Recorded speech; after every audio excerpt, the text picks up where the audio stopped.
The yellow hatchback next to me is the 4th generation Audi S3. The S3 has always been one of our favorites here on Chasing Cars because of its tight packaging, all-wheel drive performance, and hot little four-banger under the bonnet that actually gives it a surprising turn of speed. But not just that, it's also a bit of a luxurious, mature, sophisticated alternative to something like a Volkswagen Golf R. So I'm keen to see today whether the 4th generation S3 is an improvement on the last one. Now there's a lot that stays the same: identical wheelbase, the MQB Evo platform, so a slight difference and some additional rigidity over the previous generation S3, and an uprated powertrain. For the first time in a long time, the Audi S3 here in Australia gets the full fat European powertrain, 228 kilowatts of power, 400 Newton meters of torque, 7-speed wet clutch DSG, and an all-wheel drive system that can send 100% of torque to the rear wheels. Now this particular one in yellow is the S3 Sportback. This one's got a black pack on it and the optional roof rails, but the majority of S3 buyers now go for this car here. This is the S3 sedan. It's Audi's small sedan, but as we'll see in today's video, it's actually not that small. It's grown in length. Wheelbase might be the same, but the front and rear ends of the vehicle are a little larger than before. And for most people, this is going to be big enough if you don't need a huge family-size SUV. And of course, one of the benefits of the S3 is that it's a typical standard passenger car with a low center of gravity, and that makes it so much better to drive even than something like Audi's RS Q3 small SUV, as it's just not having to carry around that high roof line. So in today's video, we're absolutely going to be taking a drive in the 2022 S3, but before we do that, we'll jump inside, check out the upgraded interior of this vehicle, we'll have a look at the back seat and the boot and discuss the running costs before we hit the road. But before we make a start, hit subscribe down below the video, and I've dropped a handy link as a pinned comment for if you want to build your own S3, look at all the colors, or organize a test drive of the car.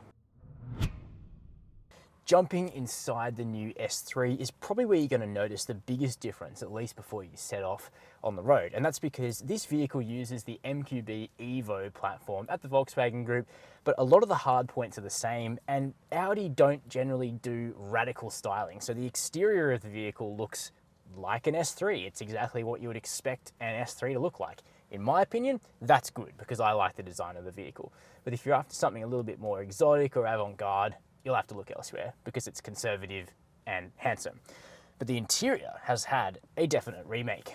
The A3 and S3 of the previous gen were definitely getting on in years, and while a lot of people loved the interior design of those cars with their little floating screen that you could slide up and down at will, and the MMI rotary controller in the center, plus excellent build quality, it was starting to fall behind newer Audis in terms of design language.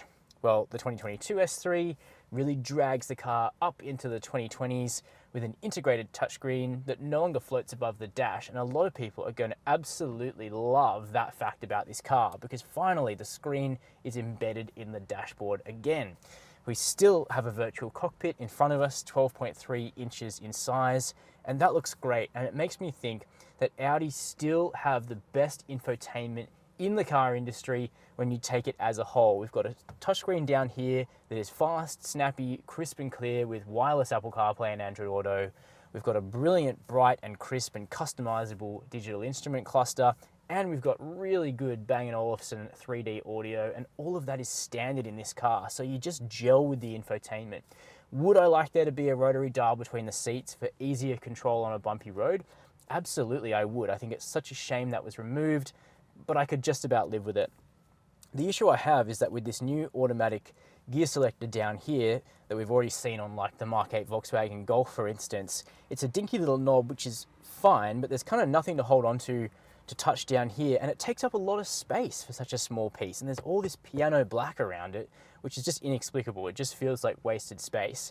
One thing I love though, and that I think you will too, is the fact that Audi have done a complete swerve on Volkswagen's integrated climate control system in the touchscreen, that is, and they've got their own physical climate controls down here, which is so much easier to use. I love that. Cool air vents up here for the driver as well, kind of cockpit feel going on. Horizontal design of the air vents over here. We've got kind of like a carbon weave and aluminium trim package in this car. That looks cool. And then a round steering wheel, perforated, grey stitching, but you can get it in other colors too. I love a round steering wheel. The reason it's round without a flat bottom is it's easier for Audi to do capacitive sensing in a round steering wheel. So that's where you're driving down the road with lane keep assist on. You might have driven a car where it tells you, put your hands on the steering wheel, and you're like, my hands are on the steering wheel. That's because it wouldn't have had capacitive sensors. This car does, so it knows when you're touching it, even when you're driving in a straight line, not applying torque to the wheel. Wonky point there. Now we're sitting in comfortable seats, fine nappa leather, electric adjustment is now standard. You could never get that on the sports seats on the old S3, which was weird. The seats are also heated. You can get them in black with a variety of stitching colors or in rock gray. I think I'd go a Daytona gray car, aluminium pack and rock gray seats. Sunroof is one of the options on this vehicle. So that's the front seat. I like what I'm looking at. Keen to know your view. Drop it in the comments. Let's have a look in the back. Here in the back of the S3, you'll find that the room on offer is okay for adults. It has been stretched just a tiny bit over the previous Gen S3, but the changes aren't really massive. Most people won't notice them, to be honest. So I've got the front sports seat set up in my own driving position. I'm 6 foot and I'm sitting behind where I would be sitting, and you can see it's okay. So as a vehicle for 4 adults, the S3 would be fine. Kids will do just okay back here. The middle seat, it's just about usable, but it's not a wide car. It's quite a narrow car, which is one of the reasons why it's quite good to drive on a tight technical road like the ones here in Tasmania. Now, headroom, that's fine. It's a little bit better in the Sportback. Eagle-eyed viewers will notice red stitching. That's because I've just jumped into the sedan for a second to show you the room on offer here. There's a tiny bit more headroom in the hatch. Legroom's fine. Tow room is also fine. We've got air vents. We've got a 12-volt socket down there. We've got a flip-down armrest with 2.5 cup holders, and both of the back seats have map pockets, which is cool. But the material quality takes a marked downgrade in the back seat of the S3, where it's rock hard on the door skins, which doesn't say 70 grand to me, although the material quality up front is good, if not the most plush in the segment, I reckon. Here around the back of the S3 sedan, I like the styling of this vehicle. It's clean and crisp, as S3s have always been, but this car is wearing the standard aluminium styling package. Do that, I reckon. I'm not that big on black packs. You can disagree with me and go to war in the comments, that's totally fine, but I think these vehicles clean up so nicely with Audi Sport traditional aluminium styling. Now here under the sedan's boot, it's spring-loaded. There is actually a kick sensor, interestingly, but it's not a power tailgate. We have a standard net, so your groceries aren't going to roll about the place, but underneath that net and underneath the boot floor, you won't actually find a spare wheel in this car. So that's going to limit some country touring capability, but there is a goo kit, so no, I guess there's that, isn't there? You've got a netted section off to the left, and it's quite a deep boot, despite the fact it's a small car. I've chucked the literage capacity up here on screen now, manually close it. But if what you're looking for is a more practical S3 that you're going to be able to fit more stuff in, you're going to want to go back to the Sportback, which is of course how the S3 started as a hatchback. The S3 sedan has come along later. Now this tailgate opens up manually. There is the option of a power tailgate, fully automated, for the Sportback only and not the sedan. That opens up to reveal a traditional hatchback space. So it's obviously taller vertically. You're going to be able to get taller stuff in here. 40-20-40 folding seats are standard, which is really impressive. Not something we see even on that many mid-size SUVs, let alone small cars. The net is back. We've got little cubbies off to the left and right in the hatchback boot. Now this is one area where there's been a bit of weight saving actually. The cargo blind, a fair bit flimsier than before, but I guess when you're thinking about important bits and bobs in a car, that's probably not at the top of your list. Even if you don't go for the power tailgate though, it's nice and light and easy to close the back of the Sportback. Last step before we take a drive is to talk about the running costs. But what's it going to cost you to run an Audi S3? Well, a bit more than a Volkswagen A3, because the 2-litre engine in this car does consume more petrol, particularly if you're exploiting the full performance on offer, but it's still quite manageable. Fuel consumption for me on a combined loop around Hobart, where I wasn't afraid to get into the loud pedal, I managed 9.5 litres per 100 Ks. And if you were driving a bit more conservatively, I think you could easily get that down to about 8. Keep in mind, the S3 requires 95 octane premium petrol. The warranty on the vehicle is Audi Australia's new 5-year unlimited kilometre warranty, finally matching Mercedes-Benz, Volvo and others, so that's really good to see.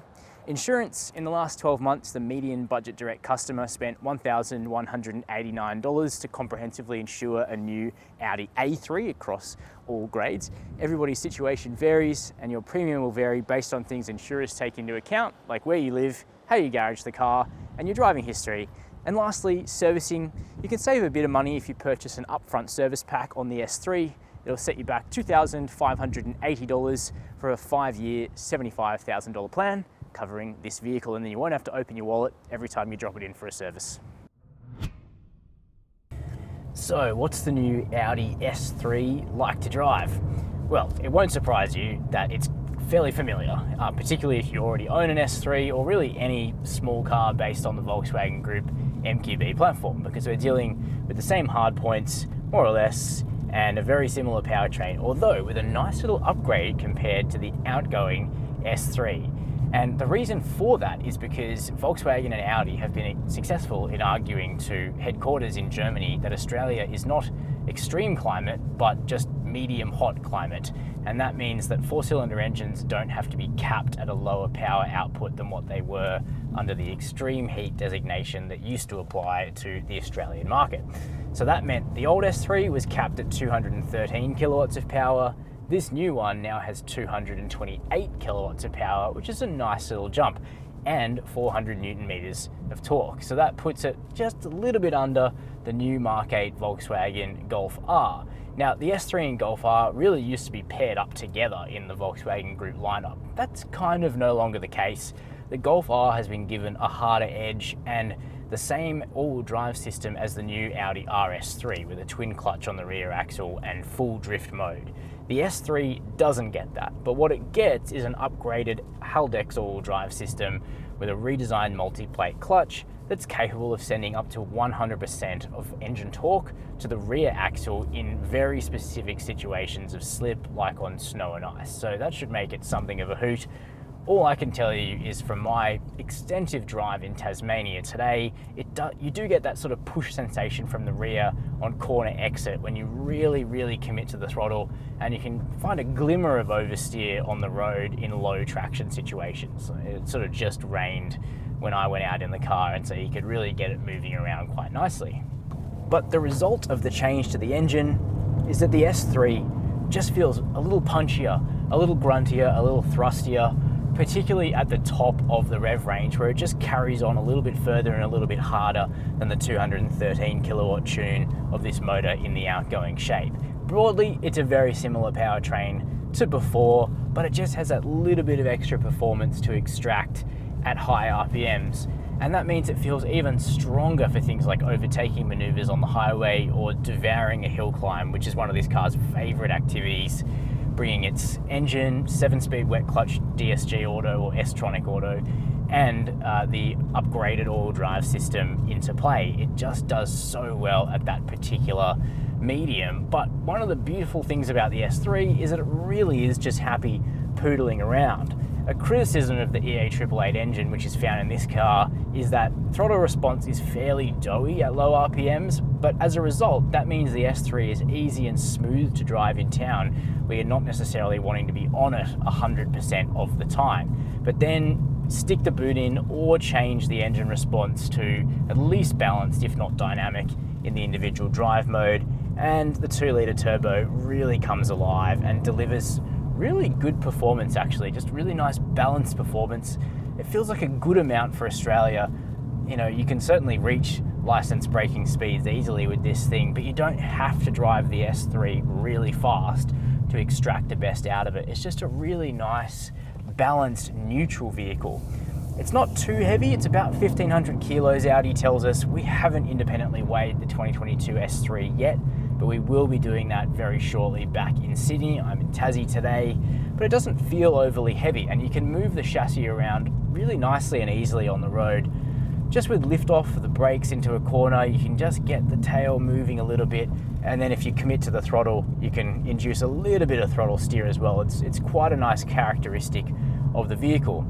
I like the steering too. It's got a natural and intuitive ratio in it. The wheel itself is a little large for my tastes, but it's okay.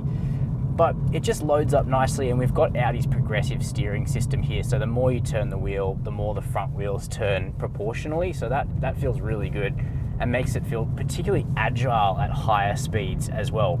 Visibility is good, body roll is well contained.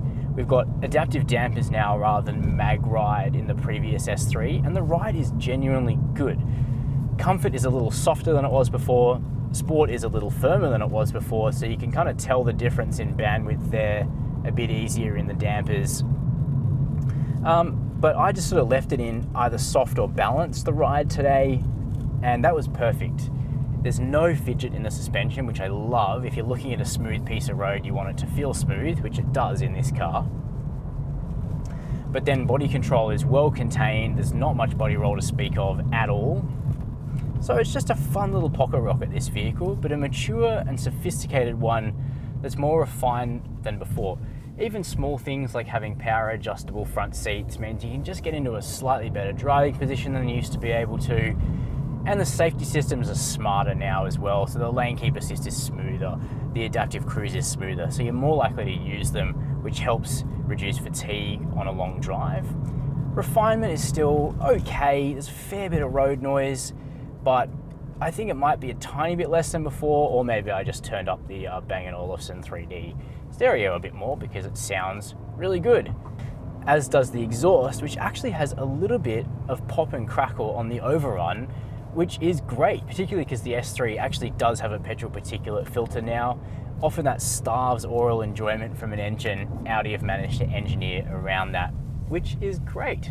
So I think you can probably tell, first impressions are pretty strong about this car. I think we need to get it into a few comparos to really see where it sits, but so far I'm finding it pretty easy to like. Let me know what you reckon down below. So those are my first impressions of the 2022 Audi S3. There's a lot to like about this car. The dynamics are really engaging. It's punchy, it's quick, but it rides well. The new adaptive dampers are a definite improvement on the ride of the previous generation S3. I just think that if you're looking for a little luxury car that offers you hot hatch punch and all-wheel drive traction, you'd have to consider one of these. And compared to my last experience in something like a BMW M135i, I reckon the new S3 absolutely creams that vehicle.